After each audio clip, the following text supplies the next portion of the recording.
وہ بندیاں بڑی محبوب ہیں جو اللہ تعالیٰ کی رضا کے لیے اللہ کے حضور قربانی پیش کرتے ہیں، اور فرمایا کہ قربانی کے جانور کا خون زمین پہ گرتا بھی نہیں ہے، گرنے سے پہلے پہلے بارگاہ الہیہ میں قبول ہو جاتا ہے۔ اور رسول اللہ صلی اللہ علیہ وسلم نے اس کے ساتھ ساتھ تنبیہ فرمائی، انتہائی ڈانٹ اور ڈپٹ فرمائی اس شخص کو۔ فرمایا من وجد سعی، جس کو اللہ تعالیٰ نے قربانی کی وسعت عطا فرمائی ہے، قربانی کرنے کی گنجائش اس کے پاس ہے، اتنے پیسے اس کے پاس ہیں کہ قربانی کا جانور لے سکے، وہ صاحب وسعت محض سستی کی بنا پہ، محض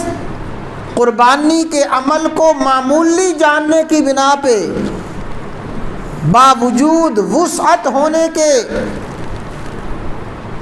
اور تو ہزاروں فضول اخراجات کرتا ہے، عید کی تیاریوں کے نام پہ ہزاروں روپیہ خرچ کر دیتا ہے، لیکن جب قربانی کا عمل شروع ہوتا ہے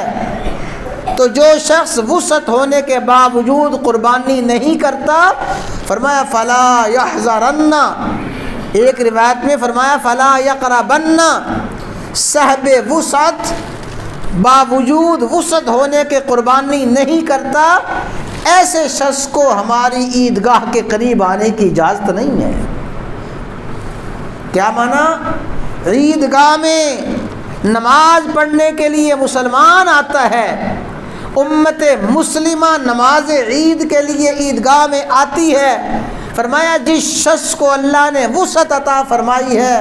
اس کے باوجود قربانی نہیں کرتا، ہماری عیدگاہ کے قریب عید کی نماز پڑھنے کے لیے نہ آئے۔ یہ انتہائی تنبیہ ہے، انتہائی سخت ڈانٹ اور ڈپٹ ہے